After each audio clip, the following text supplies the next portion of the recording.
سلام، خیلی خوش اومدیم به ویدیوی دیگه. مرسی که برای تماشا چنل من و ویدیو من رو انتخاب کردین. اینجا پگی فکسه و ما قراره در مورد حواشی رقص و هر چیزی که مربوط به این هنر زیبا باشه با هم دیگه صحبت بکنیم. خب بچه ها، طبق قولی که بهتون داده بودم اومدم بگم الوعد وفا. بهتون گفته بودم، ازتون خواسته بودم، خواهش کرده بودم که به محض اینکه کانال یوتیوبمون 2000 تایی بشه و خانواده‌مون بزرگتر بشه که این اتفاق افتاد، من بیام و یه ویدیو بگیرم و در مورد حالا چالش و حالا اتفاقی که بین من و آقای محمد بلیدنس افتاد براتون توضیحاتی رو بدم که واقعا هم گفتنش برای من هم شنیدنش توسط شما خالی از لطف نیست. موضوع ویدیو بر این اساسه، ولی خب مثل همیشه تهش یک نتیجه گیری داریم و قراره بهت بگم اصلا چه لزومی داره که ما بیایم راجع به این چیزا صحبت کنیم، به خصوص در مورد چالشی که بین من و آقای محمد افتاد. اینطور رو ببینیم برگردیم که کلی برات حرف دارم.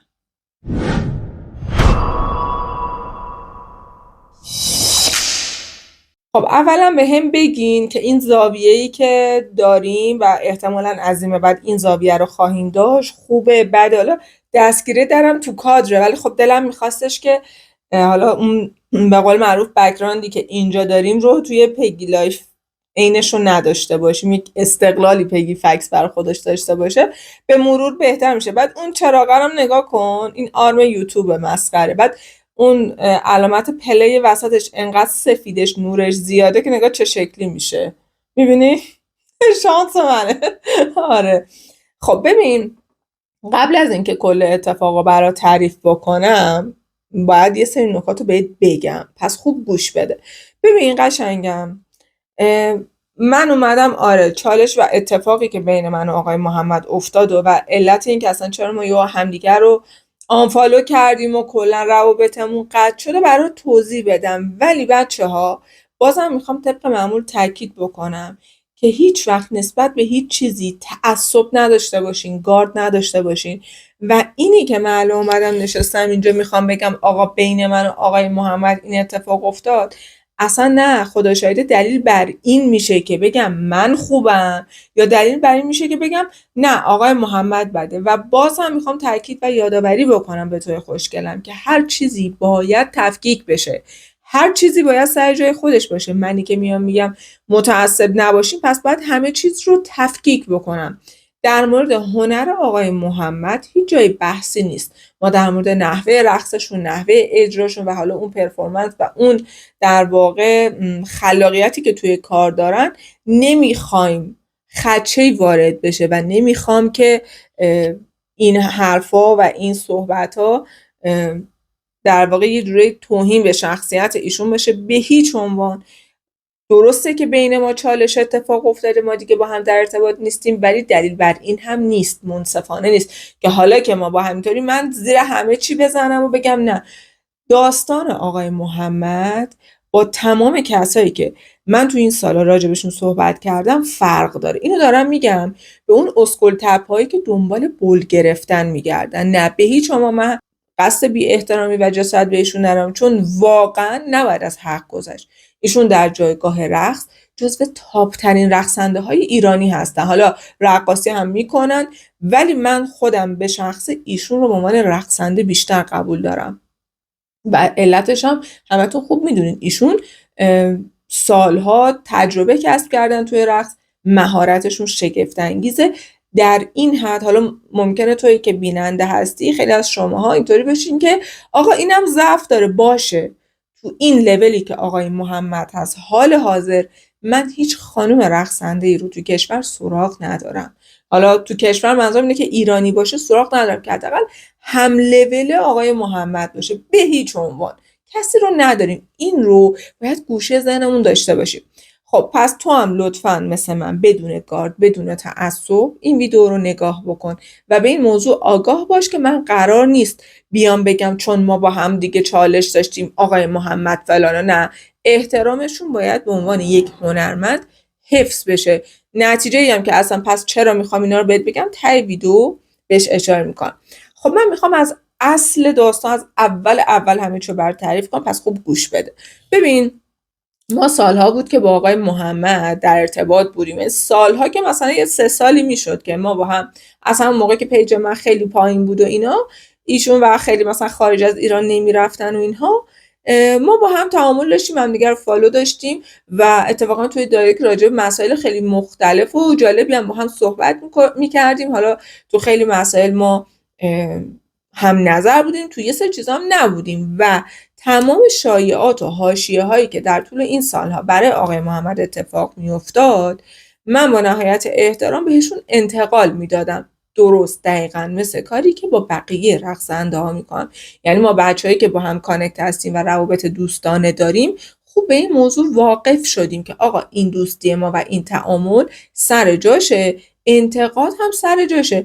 و اتفاقا آقای محمد انتقاد پذیر بودن. مثلا یه برهه‌ای شایع شده بود، شایعه که نه، حرف و حدیث بود که آقای محمد خیلی توی کلاساش خشکه.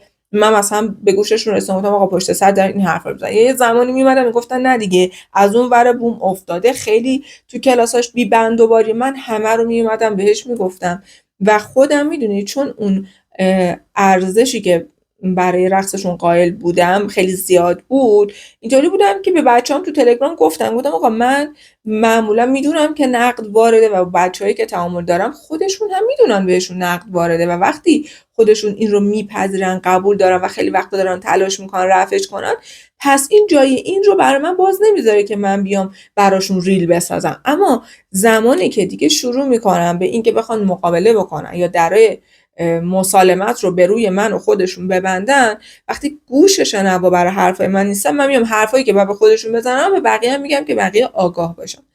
بعد خلاصه آره، یعنی انتقاد هم بهشون میگم، شایعایی که در موردشون میشنیدم میگفتم، مثلا راجع به خیلی با هم صحبت میگم، راجع به خیلی چیزا. خب اینو داشته باش پس ذهنت. رسیدیم به اونجایی که یه برهه‌ای شد، یعنی همین مثلا فکر کنم 4 5 6 ماه پیش توی اکسپلور، من می‌بینی خیلی میچرخم و تو اکسپلور پیگی فکس همه چی رقصه. اصلا ببین خیلی اکسپلور هم دوستم. خلاصه رندوم رقص کسایی میومد که من وقتی پیش رو میگرفتم که این خانم کیه، داستان از چه قراره، میرسم به اینکه ایشون هنرجو آقای محمد. خب اینو یکی دو بار در قالب وایس توی گروه چتی تلگرام اومدم با بچه‌ها مطرح کردم. خب همه حساس‌تر شدن و حتی یه سری من دیدم شروع کردن این کسایی که مثلا شاگرد آقای محمد بودن و مثلا رصد کردن، پیگیر بودن که آقا رقصاش چجوریه، کیفیت کارش، و شروع شد که دایرکت برای من میفرستادن. اصلا بدون که من بخوام و خودخواسته هر کسی برای من مثلا میفرستاد که مثلا این رقصش رو ببین و تعداد نفرات زیادی بودن که افتضاحهای زیادی داشتن تو رقص، سوتی‌های زیادی داشتن. و خب حالا جالب بود که منم ببین پارتی بازی نمی کنم، درسته شاید احترام رو نگه دارم، حد و حدود رو حفظ بکنم، ولی پارتی بازی من برای کسی نمی کنم. منم اومدم استوری گذاشتم یکی دو دفعه، چند دفعه هم توی تلگرام چند نفرشون رو ویدیو گذاشتم که گفتم بابا این درب داغونایی که داریم میبینیم جالبیش اینه که هنرجو آقای محمده. خب وقتی این اتفاق افتاد، من فکر کنم استوری هم کردم، آره استوری که کردم آقای محمد سریع ریاکشن نشون دادن و اومدن دایرکت به من وایس دادن. البته من اینجا باید اعتراف بکنم صادق باشم، حالا دیگه گذشته ازش، من رستریکشون کردم، یعنی کلا سین نمیخورد با اینکه ما با هم چت داشتیم. ایشون اومد به من وایس داد، یه سری وایس داد، یعنی یک عالم وایس داد، مثل اینکه ناراحت شده بود از اینکه من گفته بودم هنرجوش فلان.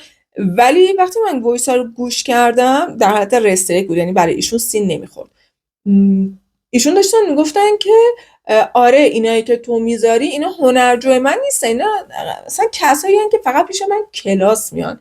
و اون آدما خیلی جالبه که الان یعنی سالهاست دارن پوز آقای محمد رو میدن که ما هنرجوی ایشونیم، ولی خدای آقای محمد اصلا هیچ کدوم از اونها رو گردن نمیگیره و اینطوری که اینا فقط پیش من کلاس میان، اینا هنرجو من نیستن.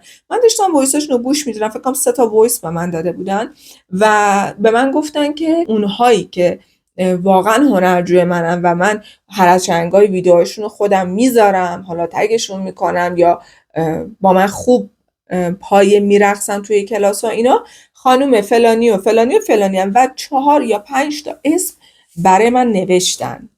هایپ کردن. خب منتها من داشتم فکر میکردم روی حرفاشون و یکی دو تا از اون بچه‌هایی که ایشون نام برده بودن رو نمیشناختم.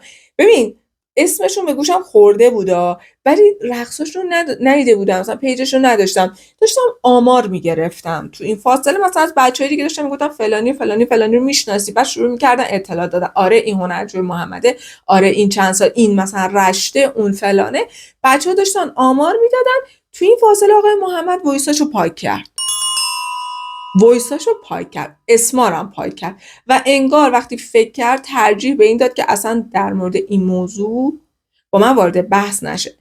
وقتی اون 4-5 تا اسم به من گفت و من دیده بودم و من اسکرین شات گرفته بودم، ولی خب اصلا اسکرین شات از اسما گرفته بودم، یعنی ترجیح دادن که اصلا ما وارد بحث نشن، چون میدونستن اگر بخوان ادعایی بکنن که فلانی و فلانی فلانی حرفه‌این، من قطعا میرم رقصشون رو چک میکنم. یعنی ببین خوب منو شناخته بود، چون ما چند سال با هم تعامل داشتیم، تقریبا اخلاق من دستشون اومده بود.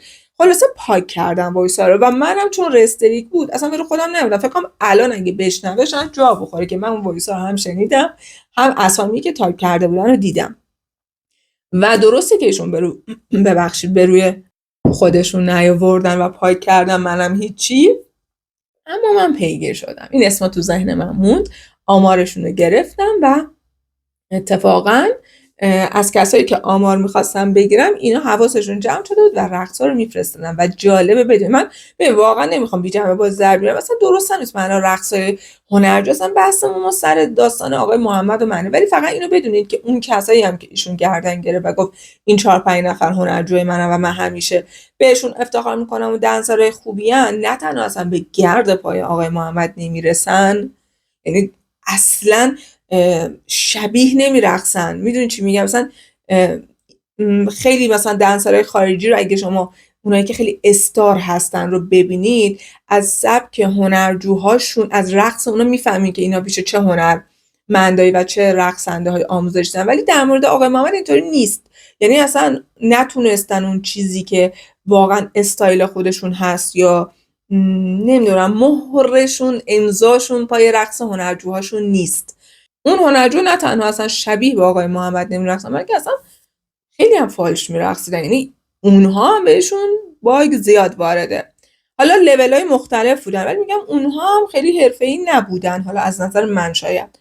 خلاصه این ماجرا گذشت، ما هیچ کدوم برو خودمون نیاوردیم که مثلا وایسی اینجا رد و بدل شد و اسمی گفته شد، هیچ. خب ببین به فاصله یه تایمی که گذشت، خب همه خیلی حساس شده بودن رو آقای محمد و تک و توک هم به چشم میخورد که توی گروه چت می اومدن میگفتن که آره چرا از محمد ایراد نمیگیرین و بچه ها نقد میکردن.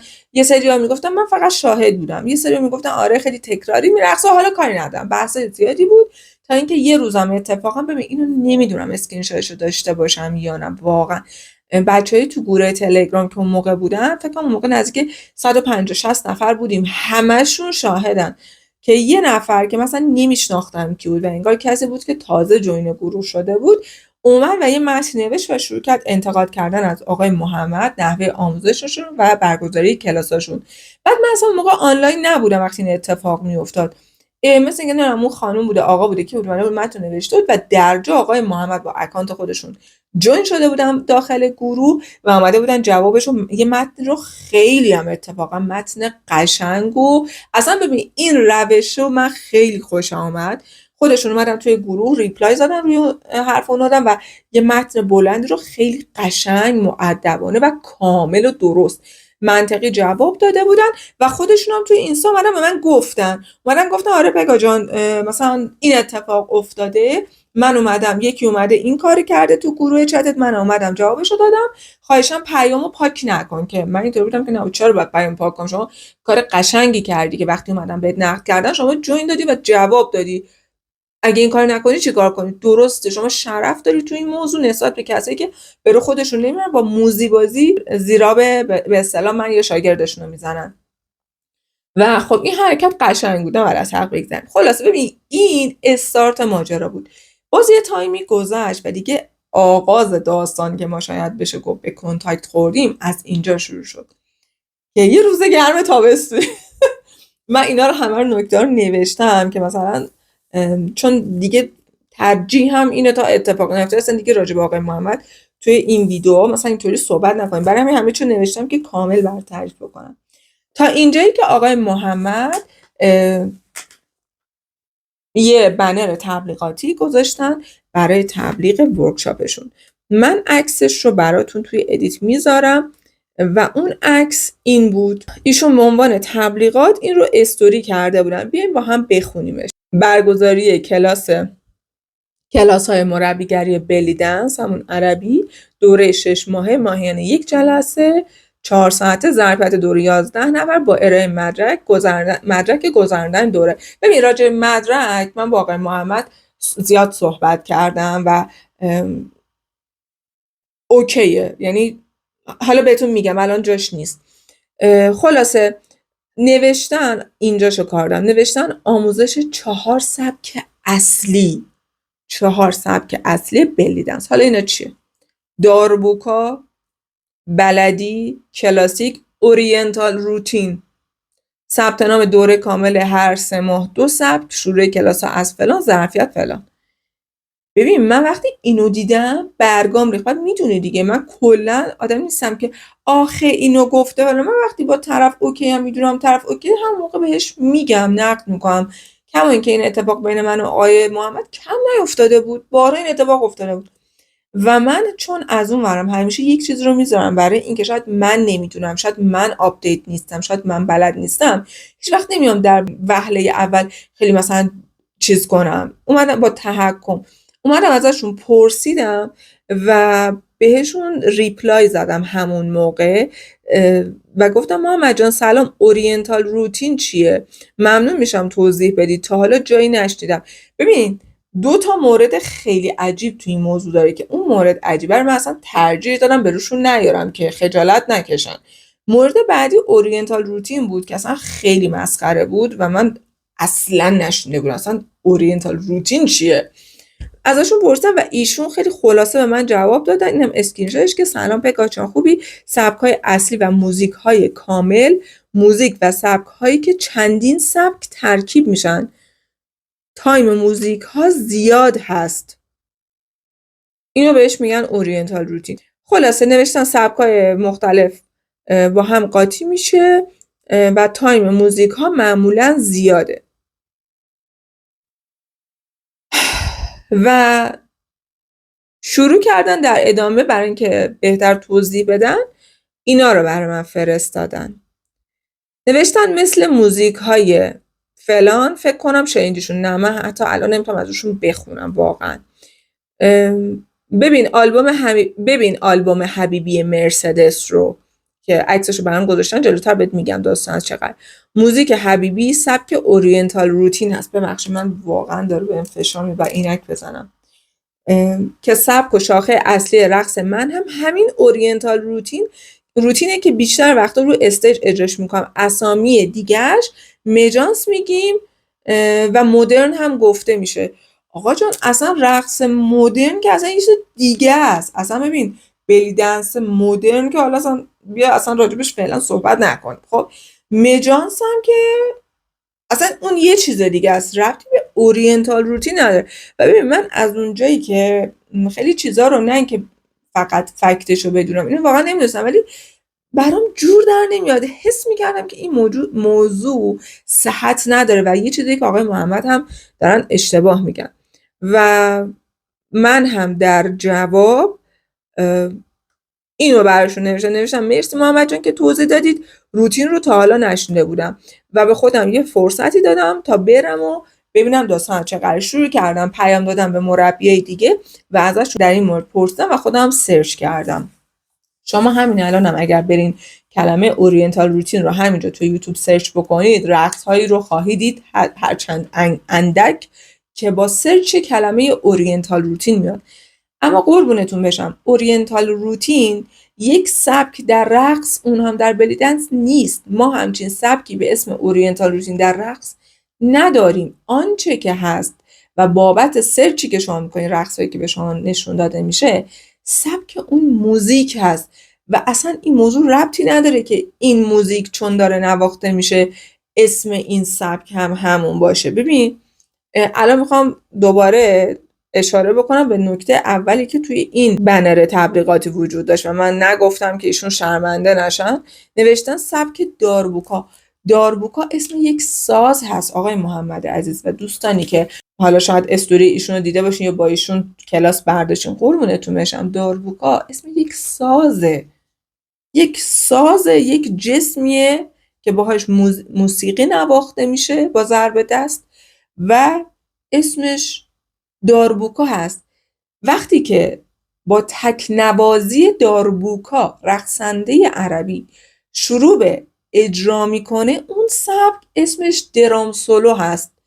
پس لزوما آنچه که اسم ساز هست یا سبک موزیک هست ربطی به سبک رقص نداره که شما حتی بیا بگی این سبک اصلی رقصه.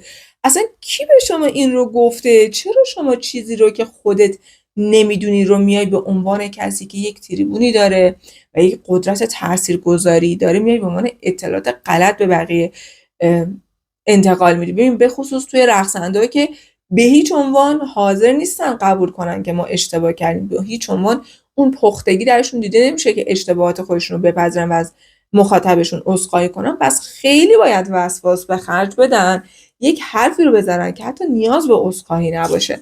حالا برای گفته‌هامم فکت دارم، صبر کن قربونت بشم، عجله نکن.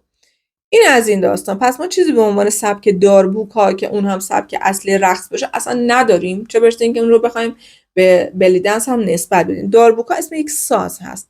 خب و من شروع کردم به سرچ کردن و این همون آلبوم حبیبی هست از مرسدس که خود آقای محمد این آلبوم موسیقی رو فکت گفته های خودشون قرار دادن و برای من هم فرستادن.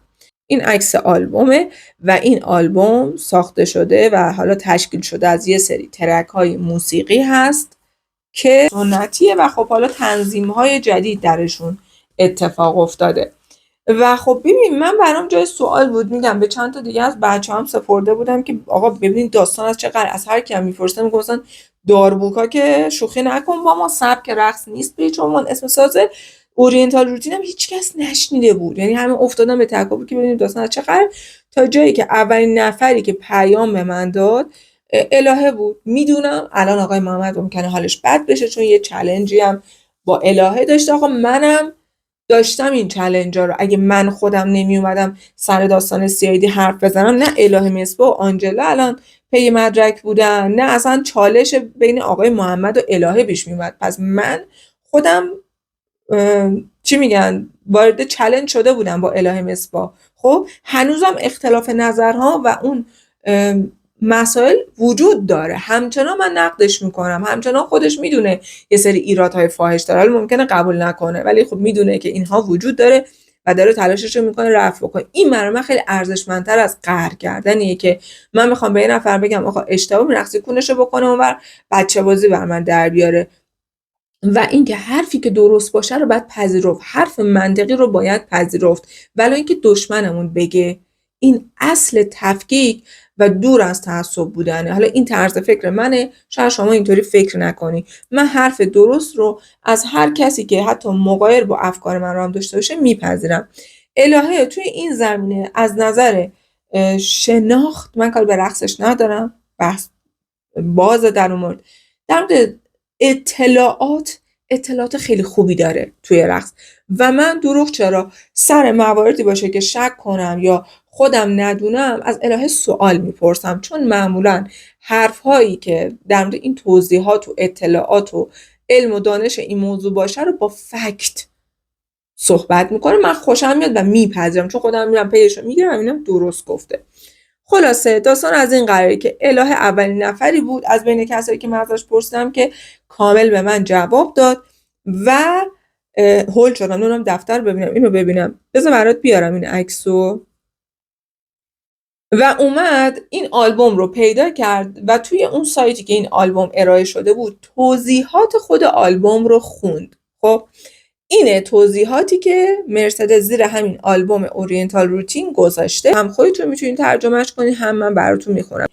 کلا زیر این آلبوم این توضیحات رو نوشته آلبوم سوم مرسدس بهترین موزیک‌های رقص شرقی رو برای رقصنده‌ها گردآوری کرده و این آلبوم شامل آهنگ‌های کلاسیک قدیمی خاورمیانه است که بازآرایی شده، مجدد تنظیم شده که در عین حال به ترکیب اصلی موزیک دست نخورده و این موزیکا میتونه روتینی یا همون ترجمه فارسیش روالی مسحور کننده برای رقصنده ها باشه که شامل سبک های بلدی، شعبی و درام سولوست و این آلبوم شامل یکی از آخرین ساخته های افسانه‌ای مرحوم منیر عبدالعزیز است که آهنگ اصلی هم اسمش حبیبی است. رو همین حساب اسم آلبوم به حالا پاسه یا به قدردانی از اون خواننده قدیمی اسمش یا حبیبی گذاشته شده، اسمش حبیبی گذاشته شده. پس اومده تو توضیحات آلبوم نوشته این موزیک ها برای رقصنده ها یک روتینی مسحور کننده است که شامل سبک های شعبی، درام سولو و فلانه. حالا من و حالا الهه که داشتیم در مورد این موضوع صحبت میکردیم، نظرمون اینه که آقا یا خودشون نتونستن خوب متوجه منظور بشن یا اون کسی که براشون ترجمه کرده بد بهشون رسونده و اصلا اوکی بعدم رسونده بشه، اصلا درست رسونده بشه. مگه آلبوم تنظیم شده یا بازسازی شده موزیک های قدیمی میتونه معیار یا فکتی برای ما باشه که ما بگیم ما فلان سبک در رقص عربی رو داریم و این سبک اصلیه؟ اصلا چه ربطی داره؟ اصلا میدونی، ببین من نمیتونم اینو متوجه بشم که چرا ما چیزی رو که نمیدونیم رو اصرار برش داریم که بیایم بگیم ما درست بلدیم، ما میدونیم، ما علامه‌شیم. توی رقصنده هامون من فکر می‌کنم خانم‌ها اینطوری، الان متوجه شدم نه آقایون هم از این قاعده مستثنا نیستن. کلا یک رقابت نامحسوس وجود داره که همه میخوان یک کشف جدیدی توی رقص بکنن، یک نوآوری داشته باشن که بگن من اینو بلدم، من این چیزیه که میتونم که بقیه نمیدونن و فکر میکنن اینکه یک حرف جدیدی بزنن میتونه یک جلب توجهی برشون بکنه، در صورتی که یکی مثل آقای محمد که همچین رقص واقعا فوق‌العاده‌ای داره، اون خودش بهترین گزینه است برای تبلیغ. دیگه چه نیازی به این هست؟ چه لزومی داره که ما بدون تحقیق چیزی رو که نمیدونیم رو بیایم به خورد ملت بدیم؟ آخه چرا باید این کار بکنیم برادر؟ شما که خودت این همه به من میگفتی من سختی کشیدم، من مربی خوب نداشتم، من انقدر هزینه کردم پیش فلانی و فلانی و فلانی دوره دیدم، انقدر پول خرج کردم، انقدر. شما که وقتی میدونی ما یه همچین فقری توی رقص داریم نباید خودت با اشتباهات غلط دامن بزنی به این ناآگاهی. اتفاقا من که کسی نیستم، ولی یکی مثل شما که هم اعتبارشو داره، هم هنرشو داره، هم تریبونشو داره، که بهتر و بیشتر باید تلاش بکنی که حداقل 4 تا اطلاعات درست بدی. درست مثل همون CID، مثل همون چقدر قشنگ 2 سری آقای محمد راجع به مدرک دادن رقص و بین المللی بودنش اومد اطلاع رسانی کرد. حالا کاری ندارم که یه بارش هم اشتباه بود، منم بهش گفتم آقا جان نکن، اینجوری نگو، بدتر میشه، کاری ندارم، ولی چقدر قشنگه که اطلاعات درست رو درست هم انتقال بدیم، نه رو حساب این که فقط بخوایم یه چیزی گفته باشیم 4 تا دریوری به خورد ملت بدیم. بعد الهه چون خیلی با جولیا فرید، حالا یه رقصنده‌ایه که ایرانی‌ها دارن مثل الکس دلورا سوراخش میکنن، یعنی یه سری اونو گندشو در آوردن انداختنشون و الان نوبت جولیا فریده. خلاصه با جولیا فرید خیلی ندار و اوکی بود، به من گفت بازم بذار من از جولیا فرید بپرسم. از جولیا فرید پرسید و اینم اسکرین شاتشه، من براتون گذاشتم، خودتون میتونین بخونین. با این چیه رو دماغم؟ یه لحظه وایس، مو رو دماغمه، چیزی نیست، توهمه چی؟ آره خلاصه جولیا فرید هم برش توضیح داده بود که آقا این داستان اورینتال روتین سبک رقص نیست. اورینتال روتین به این کاری میگن که مرسدس انجام داده، یعنی وقتی شما آهنگ‌های کلاسیک رو ور میداری تنظیم جدید میکنی جوری که به ساختار اصلی موزیک دست نمیخوره، این رو بهش میگن اورینتال روتین. و این یعنی این کاری که توی موزیک انجام شده روی این آلبوم ها، این تنظیم، این باز آرایی کردن یا بازسازی کردن اون موزیک کلاسیک بهش میگن اورینتال روتین و توی اون ترجمه نوشته بود این یک روتینیه برای رقصنده ها، ربطی به این نداره که این سبکه. گفته آقا اینا رو میتونن به عنوان روال، این آهنگا انقدر آهنگای خفن و قدیمیه به خاطر اینکه طولانی هم هست، اتفاقا میتونه یک روتینی برای رقصنده ها باشه، یک روتینی مسحور کننده. این روتین داستانش فرق داره با اون اورینتال روتینی که روی آلبوم نوشته. میدونید چی میگم؟ منتها اینو بد متوجه شدن، هم خودشون دوچای کچ فهمی شدن، هم بقیه رو به اشتباه انداختن. خلاصه داستان از اینجا شروع شد و ببین من خیلی حالم بد شد. حالا داروکایی که اصلا فکر کن تو این گیر و واگیر که من بودم که مثلا از این بپرسم از اون بپرسم و داستان ببینیم از چه قراره، بچه ها هم توی ماشاءالله بچه های تلگرام ببین همیشه در صحنه حضور دارن، اومدن همه رو چیز کردن، چی میگن، اومدن اسکرین شات گذاشته بودن تو گروه چتی که داربوکا مگه رقصه ببین شروع شده بود. خلاصه نگم براتون این اتفاق افتاد و بعد خب ببین خیلی سوتی فاحشی بود، خیلی سوتی فاحشی بود. چند هفته قبلش هم که صحبت توی گروه راجع به آقای محمد شده بود، هی بچه‌ها گفتن که دیگه پگا تو وقتش حرف بزنی و دیگه داربوکا خدا وکیلی اسم سازه، اسم سبک نیست و این آدم داره گندگویی میکنه، الکی داره اطلاعات اشتباه میده، از موقعیتش سوء استفاده میکنه و فلان. آقا من دیدم پر بیراه نمیگم و منی که قراره که نقد بکنم به بچه ها وایس بودم آقا من میرم به آقای محمد میگم، خودم میرم بهش میگم، لزومی نداره الان بیام استوری کنم دار خبردار. رفتم بهشون پیام دادم، وایس دادم و فکر کنم 4-5 تا اسکرینش فکر کنم باشه، نگاه کنی. دقیقاً بعد از پیامی که به آقای محمد دادم و ایشون حالا این ایموجی رو فرستاد، اومدم 5 تا وایس دادم و براشون توضیح دادم، گفتم که داربوکایی که شما نوشتین آقای محمد اسم یک سازه و خیلی دوستانه، مثل همیشه گفتم اسم سازه و خب خیلی دارن توی گروه میگن که این چه وضعی و محمد داره چی میگه و فلان. ببین دقیقا نمیاد چون این موضوع مال 5-6 ماه پیشه، اگه یه کمتر دقیق یادم نمیاد و اینکه چون وایسا رو سری پاک کردم خودم اصلا گوش ندادم ببینم چی، ولی مضمون همین بود که اومدم گفتم این یه مورد دوم این که براش توضیح دادم، گفتم این اورینتال روتینی که شما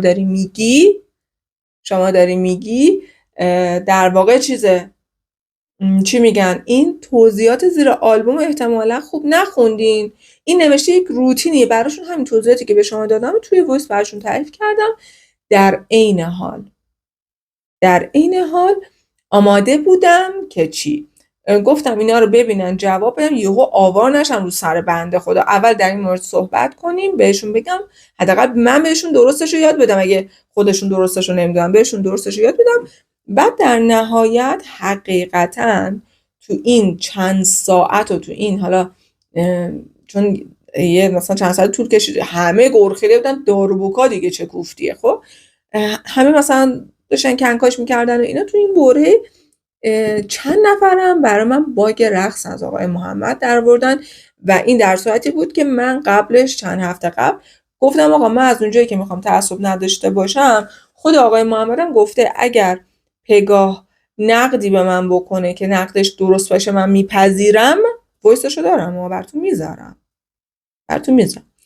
چون خودش هم پذیرای انتقادات هست و تو این سالم خودش رو من ثابت کرده، اگه کسی میتونه نقدی بکنه یا باگ از رقص آقای محمد در بیاره، خب در بیاره بر من بفرستین. و این اتفاق تو این فاصله افتاد. دقیقا همون موقعی که من این وایس ها میدم بهشون چند دقیقه قبلش برای من چند تا از رقصشون یه 4-5 تا رقص رو برای من فرستاده بودن و باگاشو درآورده بودن و من دیدم واقعا دارن درست میگن، یعنی اصلا جای دفاع نداره. و ممنون از تیزبینی و دقت شما، چون من حقیقتا اینقدر رقص آقای محمد رو میدیدم و اینقدرم دوست دارم رقصشون رو، اصلا میدونی اونجور که بعضی وقت دقت نمی‌کردم، ولی چیزایی که بچه‌ها درآوردن نگم براتون اصلا جای دفاع نداره. حالا من گفتم اول اینا رو بهشون بگم ببینم چه جوابی دریافت میکنم، بعد بیام در ادامه باگای رقصشون رو براشون بفرستم. این وایس ها رو من دادم، 1 ساعت 2 ساعت چند روز گذشت و کلا سین نخورد، یعنی قشنگ ایشون منو رستریکت کرده بودن و وایس ها حتی سین نخورد. قطعاً چون ایشون و خیلی از مربی‌ها همشون با فیکشون توی کانال تلگرام و گروه چتی تلگرام من حضور دارن، میدونستن داستان از چه قراره و من رو قبل از این، یعنی منتظر بودن که من بهشون پیام بدم، من رستری کرده بودن که سین نخوره و وایسا رو گوش داده بودن، یا میدونستن داستان از چه قراره که جواب ندادن. درسته؟ میدونستن، خیلی آگاهانه. 4-5 روز گذشت، هیچ پاسخی از طرف ایشون دریافت نشد. من اصلا یادم نمیاد که اون لحظه چک کردم که من رو فالو کردن، من رو آنفالو کردن یا نه، ولی خودم وقتی 3-4 روز گذشت دیدم که جواب نگرفتم، آنفالوشون کردم. و آره، فکر کنم مثلا قبلش منو آنفالو کرده بودن، نه وقتی دیدن که دارم ازشون سوتی میگم، من نمیدونم، من خیلی دقت نکردم روی این موضوع. خلاصه منم همون موقع اومدم توی تلگرام و یه وایسی دادم، یه توضیحاتی دادم، گذاشتم به بچه‌ها، گفتم که اون وایسا رو الان میخوایم با هم گوش بدیم، بعد بریم ببینیم که داستان از چه قرار بود. 6 روز میگذره از وایسایی که من با آقای محمد دادم و ایشون همچنان جواب ندادن، تصمیمم ندارن جوابی بدن. برای همین دوست ندارم، این کار اصلا درست نبود و فکرشم نمی کردم به این نقطه برسم که بخوام آقای محمد رو آنفالو بکنم. ایشون حتی پاسخگو نمیخوام باشن در برابر سبک اورینتال روتینی که معرفی کردن، در برابر سبکی به اسم داربوکا که معرفی کردن، که اصلا داربوکا اسم یک سازه، میدونی؟ و حالا باگ هایی که توی رقصشون هست من دوست داشتم با خودشون در میون بذارم، ولی وقتی جواب نمیدن، نمیدونم شما پیشنهاد بدید من باید چی کار کنم، الان باید رفتارم چی باشه؟ به نظرم منطقی نمیاد، حداقل من اینطور فکر نمی کنم، با کسی که سالها تعامل داشتم، در ارتباط بودیم، کلا حتی در مورد ایرادای خودمون هم پاسخگو نباشیم. حالا من نمیدونم علت این که آقای محمدی رفتار دارن میکنن چیه، یا به خاطر اینه که نمیخوان مواجه بشن با اشتباهایی که کردن، یا حالشون بعد از این که من الهه مسوا رو معرفی کردن. فکر نمی کنم ایشون دیگه من پیام بدن، ولی اگه 1% بخوان پیام بدن هیچ توجیهی برای این نداره که من ایران نبودم، من اجرا بودم، وای ندیدم. مثلا قشنگ معلومه پیام من رستریک شده، قشنگ مشخصه، گوش کردن که پاسخ ندادن.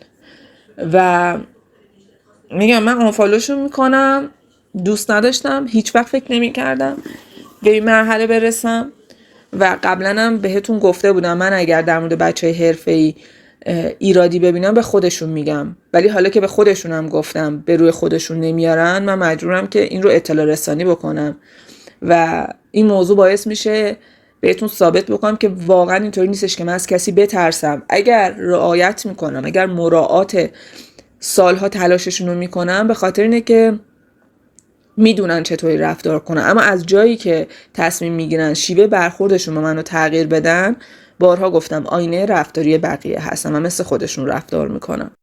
آره، داستان از این قراره. من اومدم این وایس رو گذاشتم و خیلی هم برام عجیب بود، یعنی اصلا فکر نمی کردم که آقای محمد بخوان یه همچین برخوردی با من داشته باشن و اینطوری بخوان از زیر داستان در برن. به خصوص که من یه وایسی ازشون دارم، اصل وایس رو براتون تو تلگرام میذارم، ولی خب اینجا تغییرش میدم، با هم گوش بدیم. چون این وایس رو من قبلا تو حرفاشون ازشون شنیده بودم، خیلی برام عجیب بود واکنششون که بخوان منو آنفالو بکنن یا مثلا بخوان من رو استریک کنن. گوش بده. مثلا کلا پیگا جان بحث این حرفا هم نیست. خب خیلی از بچه‌ها میان میگن چی؟ میگن پیگا برات کلیپ بسازه. میگم باشه بساز، من اصلا مشکلی ندارم از بابت ساخت کلیپ پیگا. اگر واقعا جای من اشتباه دارم میرم، پیگا بیاد برای من کلیپ بسازه. اگر واقعا اشتباه هست به خدا من حتی پیگا الان من چتای وگان و اوکسانو اینا دارم، من طبق آموزش اونا، اصول آموزش اونا دارم پیش میرم سر کلاسا. بچه‌ها تا آدم چپرچلاق بیان اینجوری حرفی بزنن، واقعا زشته. خب حالا با بخش دوم صحبتاشو من کاری ندارم، ولی بخش اولش دقیقا اشاره میکرد به اینکه من اگه نقدشون بکنم واکنششون چی خواهد بود، که دیگه از زبون خودشون شنیدیم دیگه. این چیز نیست که شما بخواید من بگیم پگا تو داری دروغ میگی، میخوای تهمت بزنی، دیگه وایس خودشونه. من حالا الان فیلتر انداختم روی صدا، ولی قطعاً مثل تمام ویدیوهایی که اینجا بوده، اگر نتونستم عکس و تصویر یا وایس رو همون لحظه بذارم توی کانال تلگرام براتون بدون فیلتر همه چی درستش وجود داره و این موضوع اسکرین ریکورده. اوکی، میتونیم برین اصلا تو صفحه چتمون مشخصه ببینید.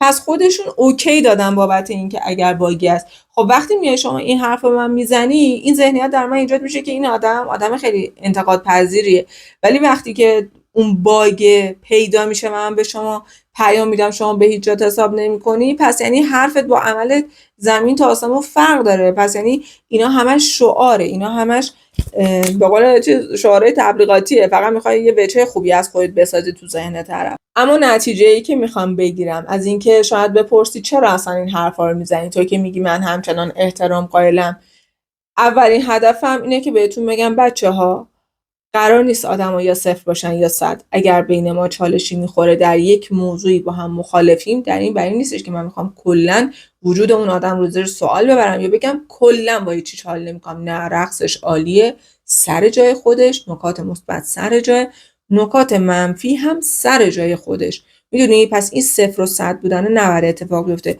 و دو اینکه فکر نکنید اگر کسی فالوور بالا داره یا حتی خوب میرقصه دلیل بر این باشه که سوادش هم سواد درستیه.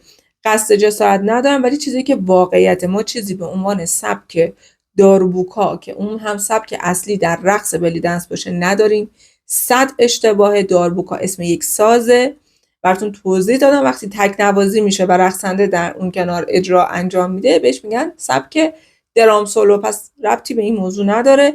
و مسئله بعدی هم آره همین، فکر نکن یه نفر فالوورش بالاشه چون خوب میرقصه سوادش هم در مورد اون موضوع کافیه. چون بچه‌ها این بچه اشتراک بین همه ما هست، چه منی که هنرجوام، چه منی که دارم تحلیل میکنم، چه اونی که رقصنده مبتدی، چه اونی که رقصنده حرفه‌ای، چه اونی که مربی. ما هممون ایرانی هستیم.